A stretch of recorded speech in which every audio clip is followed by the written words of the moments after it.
Ano nakita mo?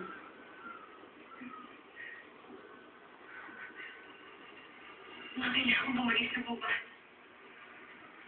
Ha? Bakit? Tuwan po tinuturo ng baraha.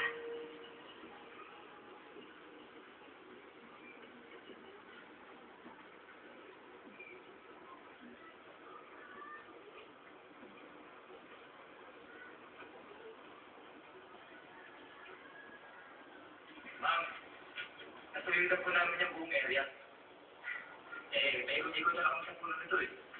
Kung nandito po si Sir Miguel, sana parang siya nakagpuan.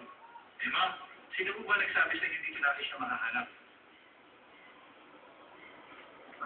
Alam niyo, mabuti pa kung pahinga muna tayo, ma'am.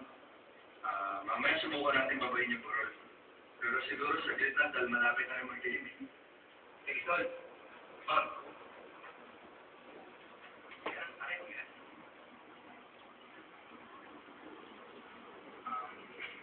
Mami, hindi naman sa nangimasok ko sa inyo pero siguro naman mo, kailangan niyo matanggap na posibleng hindi naman natin